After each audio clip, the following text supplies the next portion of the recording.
very lucky to have Mr. Timothy Sanders for about 15 more minutes. And despite the best ministrations of your wife, you still I hear the lag. Do I have to hear Rashad telling me I'm ugly again? Welcome, everybody. And I'm just letting everybody in. Well, Tim, there were so many things that we didn't talk about. Remote work. We didn't talk about maintaining a positive mental outlook.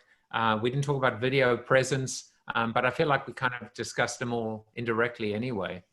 We got to what we had to get to, and then some. I think so. I think so.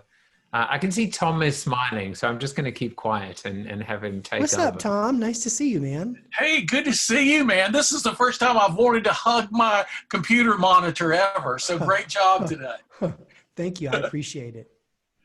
There was so much to talk about. I mean, from the stuff about the failure aversion and the growth mindset. I loved it when you said growth mindset was more about nurture than nature. It really is, because we all have it. We all have it from birth. Look at kids. They all have the growth mindset. They just lose. It's like empathy.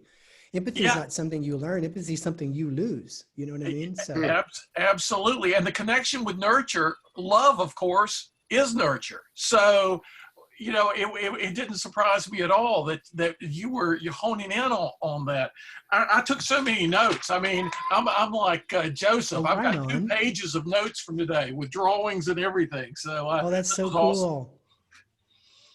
Awesome. I want to ask you, Tim. I want to ask you just to expand on that. I've actually never heard that before. Empathy is not something you learn; it's something you lose. Yeah. Let me see. That's Carl Rogers. I have to attribute that. Yes, the great. He's what is he? Founder of the American Psychology Association. He's the one that had the other phrase. I believe Dr. Covey used to say it to me all the time. That which is most general is most personal. Rogers was such a great thinker. But Rogers believed that it was part of the human psychological DNA to naturally connect with other human beings' feelings. That's why when babies are all together, like when they're in the nursery together, if one baby cries, all the babies cry. That's why babies all cry in unison. If you get all the babies to stop crying, one starts crying, they all do it again, because empathy is a natural thing. They naturally adopt another person's point of view. I've actually, getting wonky here, I've done a lot of research recently on emotional contagion. Now, originally I got interested in it because of Daniel Goleman's book, Primal Leadership, but recently I've gotten very interested in emotional contagion. There's this group of researchers at University of Hawaii. It's the transmission rate for depression, or let's just say being in a bad mood. The transmission rate for that at work is significantly higher than COVID-19 because we often mimic, out of empathy, other people's tone of voice, body language, how they hold their face. And then through feedback, our body adopts that emotion. Yeah. So like they say that a bad mood is as contagious as a yawn, and 5x if you're a leader someone looks up to. So I think a lot about, like, you know, empathy is for good or for worse. It's like breathing. By the way, babies breathe perfectly. They forget to do that as they get old too. There's a lot of things that are just great about kids. But what happens is the reason we lose empathy is that over the course of life, we get disappointed, or we get burned, or we get taken down. I call it, Dave Ramsey always calls it, we live in a bucket of crabs. So for those of you that have ever been crab fishing, Joseph, have you been crab fishing? I have not been. Okay, well, here's the good news. If you ever go crab fishing, you don't need a lid for the bucket you put the crabs into. Don't worry, they won't get out. When one's about to get out, the other 5 will pull him back down into the bucket, okay? So sometimes through the course of our life, empathy burns us, and so we build a wall. And we build a wall that reflects other people's emotions, both their happiness and their sadness. When they're happy, we put our hands on our hips and say, what is he so happy about? When they're sad, we put our hands on our hips and say, stop complaining. And so what happens is that for most people, if they're not self-aware, as they grow older and older with their experiences, the wall becomes more and more dense and reflective. And we lose that emotional plasticity that kids had. And one of my favorite examples I've ever heard was Leo Buscaglia. Remember him? He wrote the book Love. And he tells this story about this kid that was given this greeting card contest. He was a 5-year-old, and his grandfather had lost his wife of 50 years. And the grandfather was just so stricken with grief. And he would just like walk around the house in the mopes and couldn't look people in the eye.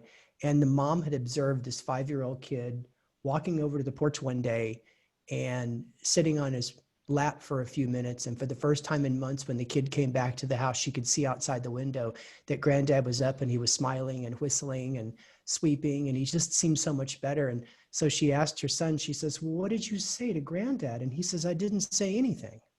I just sat there and cried with them for a while. And it hit me, why do we love kids and pets? Unconditional empathy. They just, pets never, well, my poodle's growing out of his because he's a poodle.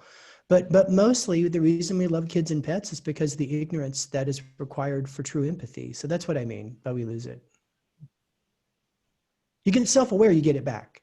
But it's an effort.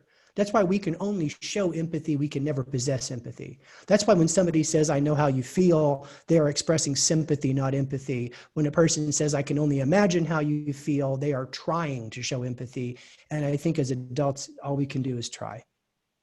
So would it be safe to say that when somebody says that person lacks empathy, the implication is they once had it, but they lost it, not that they have Correct. a personality a flawed human flaw being or something? No.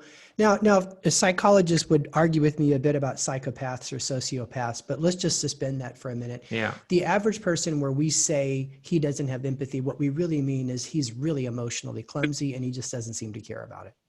So he just lacks this self-awareness. He really lacks this other awareness, and he doesn't care about it. Because again, empathy is not a power. It's an effort, right? You try to see things from another person's perspective. You never will, but you can really try. And that's all they really care about. Because getting wonky here, when I wrote The Likability Factor, I researched why empathy is so powerful. Researchers say that showing another person empathy, trying to see things from their perspective, is the most powerful gift you can give another person psychologically. It is specifically the gift of validation.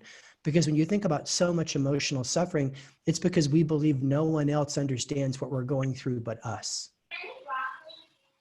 They always say, wow, I can empathize. That happened to me. Wow, what a way to kill that.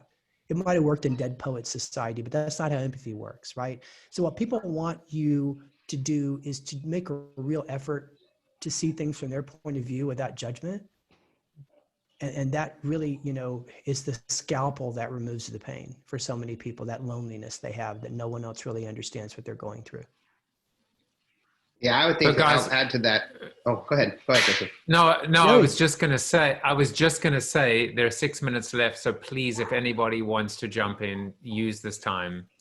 Joey. I think that tragedy connects you at an empathetic level. So for me, I lost my little brother 10 years ago, and I had a friend lose his brother over the weekend, and I DM'd him on the Facebook DM, and I said, hey, sorry, love you. You're a member of a club you don't want to belong to. Right. I belong to this club as well. Right. Call me anytime. I get it. And he did, because who else is he going to talk to that lost a brother? And so it's one of those things where the only good thing that ever happened out of my little brother's death to me was my increase in empathy and how I can connect to other people and make their pain less. Because we can talk about it. And I don't really talk that much. You just let them talk and cry. And, I just want to throw that out there. I'm going through that right now with a friend.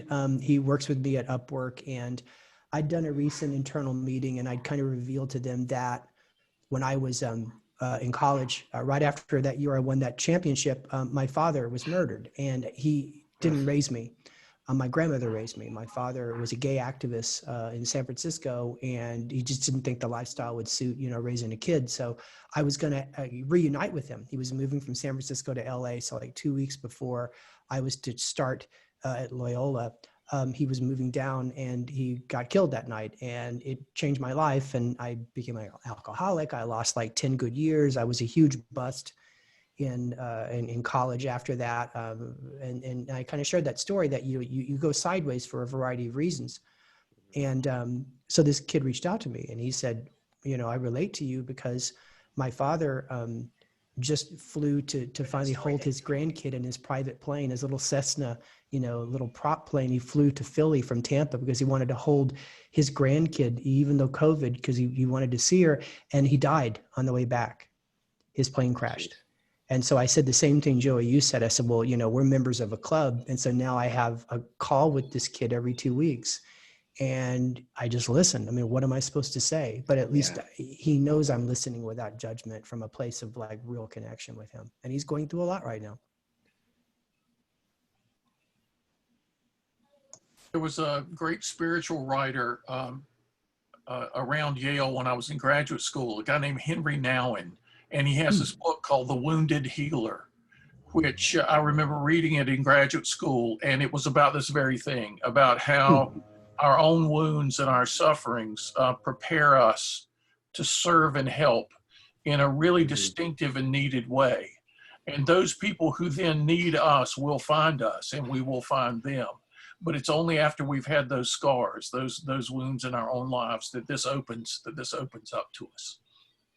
So thanks for sharing. Thank you for contributing that, Tom. That's just great. And I believe that too.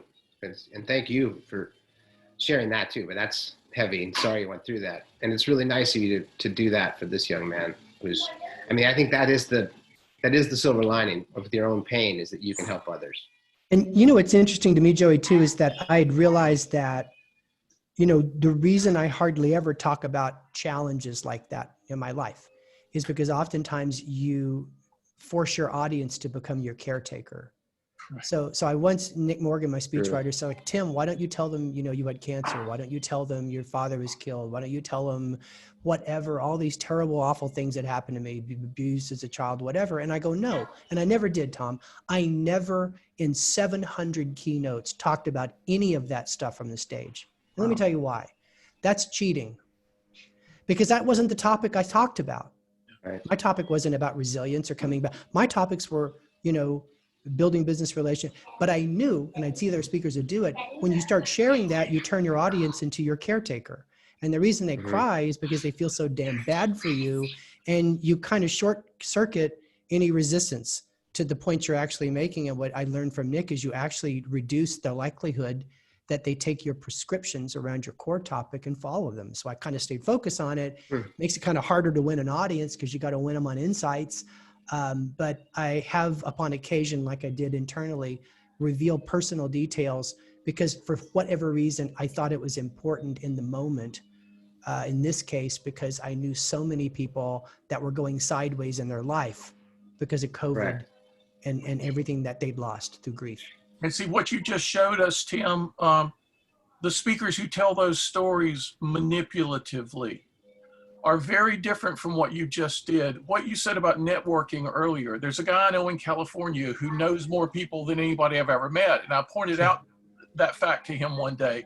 And he said, that's ironic because I hate networking. And I said, wait a minute, what you hate is a manipulative process of a certain kind. What you do is a spiritual endeavor of connecting people. And he said, well, I'd never thought about it as a facet of spirituality before. I said, that's just the way you do it. And like what you were just saying, the way you shared your story with us just now was a spiritual thing, not a manipulative thing.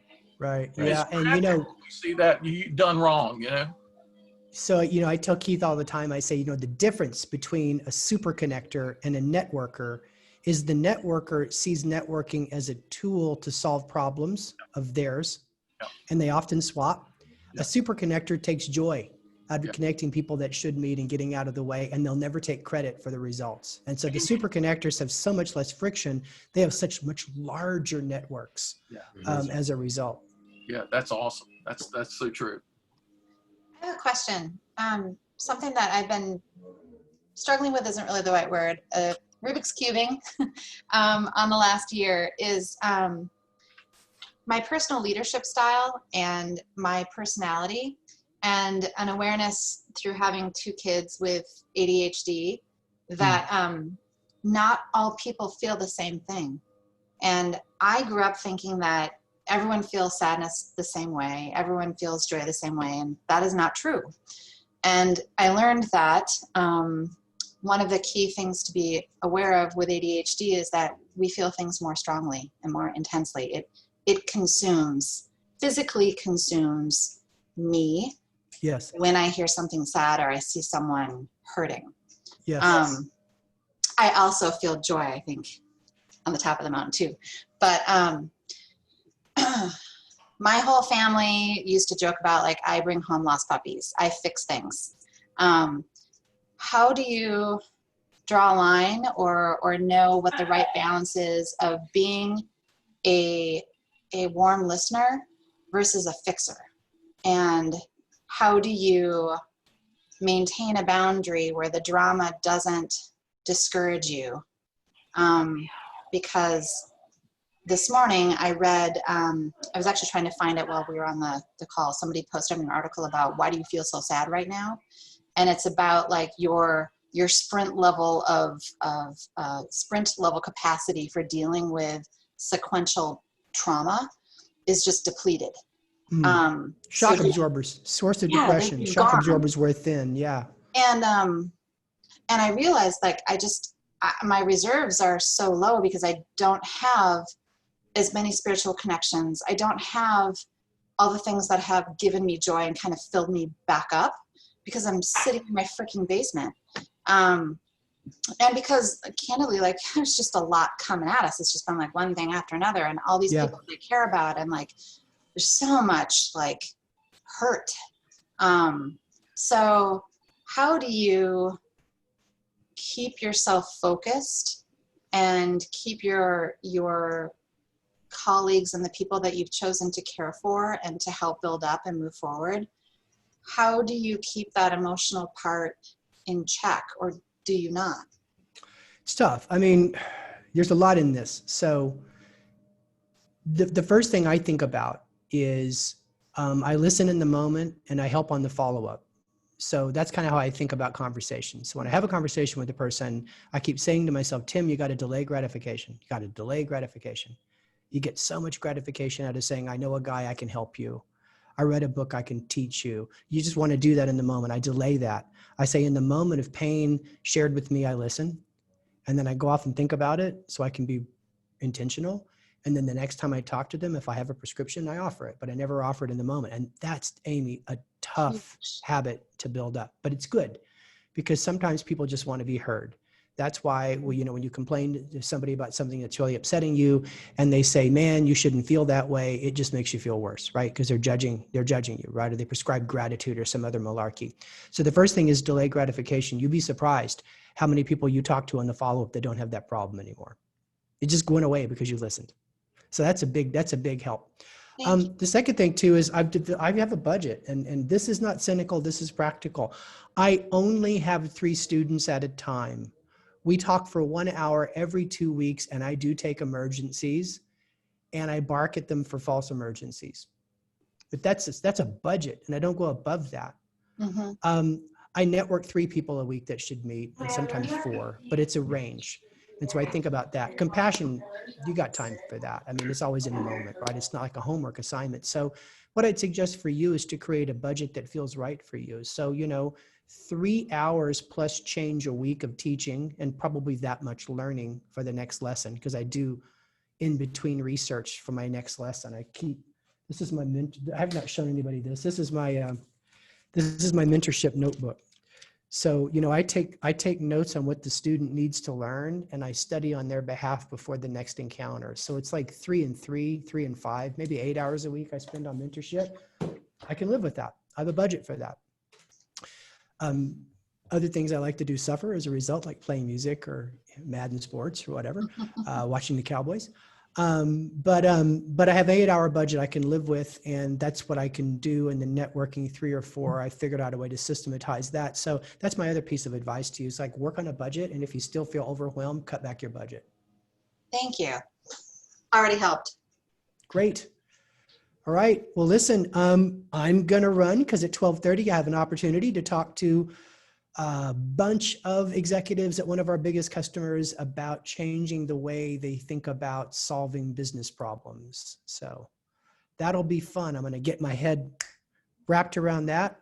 But I just want to thank all of you for the time you invest. And Joseph, God love you. You're a great guy. I didn't even show you my shirt. I got to show you my shirt. Hang on a second. Let me bring this up. I was going to say, by the way, as you're finding your shirt, just tell them to watch this episode.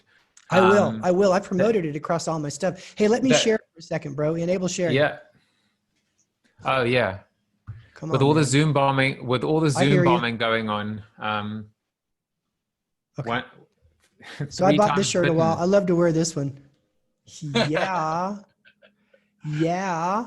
It's one of my favorite shirts. 2026 Chowda Heads is it's out of Boston. They make that. So anyway, thanks to everybody. I hope you have a very, very blessed rest of your day. If you're not already my buddy on LinkedIn, I'll remember. Hold on. I'll screenshot this too and make sure. So I remember everybody here. Okay. All right. I see you. Talk to you all later. Right, Tim. Thanks, Thank Tim. you. Bye. I mean, the only thing I can say after that after show was holy shit. That was another good one. Yeah. That's what the after show was meant to be. I mean, it was just meant to be like all of us just finding our, the only thing that would have made that more perfect is if I hadn't, I was just about to say, guys, do you want to talk? When Joey started to talk, and I was like, damn it, if I just kept quiet for 3 more seconds. But that was, just, I don't know. I don't actually have words for that because, I was thinking to myself at one point, how much of what Tim is saying is almost like kind of like programmed, like he's done it so many times. And it's just, I don't know why I thought that, because it was just so perfect. It was just so, it's like Tom Morris. That's how good it was. Well, he has a lot of wisdom nuggets, I think, that have just arisen out of a life of learning and struggle and serving, and you can really tell, Yeah, that guy's gone through some pain, and I think that anybody that has gone through that much pain and comes out of it and can tell their stories and helps people. I mean, that's why the guy's so he's like chill, and humble. Yeah. Specifically with the wisdom he has. And I had no idea. I mean, I had no idea that he'd gone through so much, and I felt very, very, I felt very honored that he would share that with us in this environment. But it was, and it's funny because, these are all these weird thoughts that pop into my head, which is, it's so funny how you think you know someone. I mean, I know we've all said this before. You think you know someone and you have no friggin' clue who they are and what they've gone through. Nothing, and you have to just check yourself and remember that old Benny Hill skit with never assume. You know that one, right? I mean, you should know that one because you make an ass. I only remember certain things about Benny Hill skits. Well, you never assume because you make an ass out of you and me. I'm sure you all know that, but that's, that's like my kids rolling their eyes going, Dad, you've told that now 58,000 times today. But what did you guys, Jan, you were quiet. What, Tom? You just have a magic touch with picking people who you just, I don't know, you just have this automatic chemistry, I think, with your guests, and you just bring out, that's at least experience I had, and I could tell that was the experience Tim was having, that it's not a normal interview context or format. It's a real sharing of life experiences. And so kudos to you, man, for being able to bring that off so often. It's just, it's an amazing talent. Thank you, Tom, for saying that. I was thinking to myself, funnily enough, in the after show, which is, every time I think I find it something and I work on it today, I work on it and I try and introduce that as a regular thing. And then I thought to myself, these fun facts, am I making too light? Is it too irreverent? Is it too superficial? Should I sometimes mix it up? There was almost too many nuggets and insights from a guy like Tim. And am I taking away from that by spending time talking about, extemporaneous talking and and I don't know what the answer is. Maybe you guys have an answer, but maybe it's an icebreaker and it disarms my guest, or maybe I don't know. I don't know. I don't know what to think.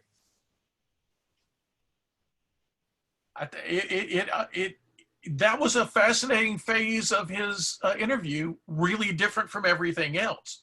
So you showed us a different side of Tim by doing that.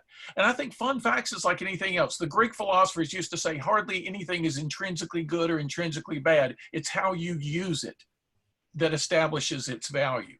And I think today that was, like you said, you planned on following up with that thing, you know, because it was so fascinating in and of itself. So yeah, I'm all for it. Yeah, I would, to piggyback on Tom there, dude. I think the cool thing about watching you grow over the last, I don't know how many shows, 85, 90 shows now, is that you go with the flow, right? I think that you're obviously trying to tweak yourself when you look back and think, oh, I could have done this better. You know, David Letterman always said that he obsessed about every single show when he watched it, that he could have done this differently. He should have done this differently. And the rest of us were watching and thinking, my God, that guy gets the joke, right? He's a fantastic interviewer. He's funny. He's self-deprecating. I think what it's been neat to watch with your growth is that I think the more you let it be fluid, you know, the more this kind of stuff happens. So don't overthink it too much. I mean, you're an analytical guy, but I think that your emotion and your authenticity is coming through far more now than it did 100 days ago. And I think that's really important. You know, it's funny. I'm almost nervous to go back and listen or watch some of the previous shows. And I almost think, like, for example, even when I interviewed you, Joey, like, I'm almost embarrassed for maybe where I was then to, like, now when people say, what are your best shows? I go, I'm just going to show you like the last 2 weeks. And then I'm like, you know, I have to like apologize to Tom Morris, you know, and say, I'm sorry, Tom, if I botched up that interview. But the growth is, it's very powerful and empowering, but it's also scary. You know, it's scary to think where you were and where you are, and sometimes how large that delta can be, that chasm can be, and you think like, what the hell was I doing? But at the time, you probably thought that about the 20 shows previously. It's a very surreal experience to look back. You know, and I guess that's why sometimes they say that's not a good thing to do. You just, you know, you'll hear many times someone will say that they've never watched their own movies, or a chef that never eats their own food. Maybe, I don't know, maybe that's what's going on. But the cool thing is it's a clear sign of progress, the clearest sign there could possibly be, you know, that this is something you ought to be doing because you're growing at it. You're not static, you know? Right. Yeah, and you had guests on in the first 15 episodes, 2 of your buddies that have been the oldest podcasters ever, and they recommended you threw your first 100 out. Do you remember that? They say, take your first 100 podcasts and throw them away because they're of no use to you. And then we made jokes about that later, but I think that is where you see the delta between then and now. And I will never do that, because I've had so many just unbelievable conversations. It's funny. There are a few, you know, I could probably count on one hand the really bad ones. But I can count on both hands and both feet the phenomenal ones where I'm like, wow, that's just, you know, sometimes when I send a potential guest, I say, here are my favorites. And you better believe that Tom Morris is on there. Because it is, you know, but it's bigger and bigger. The one thing I haven't done, but I have made sure that I don't lose it, is number one. Number one will always be, one day we'll do a viewing party and watch it. It was just a Facebook Live, I guess. It was just me. So I want to also make sure that I have all my number ones. But like the first interview, the first time I was on StreamYard, I love looking back on that, because that's looking back in pride, you know, as opposed to looking back with embarrassment. And then you guys, I mean, you know, we have to talk about the next community show, because, you know, Bob, you weren't on it. You were, you know, too busy for us. Joey as well, like clearly, you know, better things to do. I was on vacation. So as I said, I've only missed 3 weeks of your show, and that's when I was on 3 weeks of vacation. My wife even says things like, oh, so you're with us and not Joseph Jaffe. I'm like, I got it. So, you tell your no wife, offense. you tell your wife that you need to have your priorities. I know. I understand that. I said, we're out on the boat. I can't watch you from the ski boat. So by the way, I just want to share one thing with you. Yesterday I was on Scott McCain's show, and he does a fantastic show every day. And he said something the other day which I thought was amazing. He said it was all about priorities, and he said it wasn't until the 50s that there was a plural for the word priorities, for priority, right? That it was just priority. And I just loved the idea because priority was singular. You didn't have priorities. You didn't have a pecking order for priorities. You didn't have, you know, it was just one priority. You had a priority, and that's what you focused on. And I just, like, as you were saying that, I was like, man, that is just awesome. So I'm glad that you have a priority, and that is your wife. But, you know, even though the word priorities does exist, I don't need to be your second priority. Happy wife, happy life, right? Someone said that a long time ago, and it's very true. Whoever that person was, you know, they probably have a big heart in their background.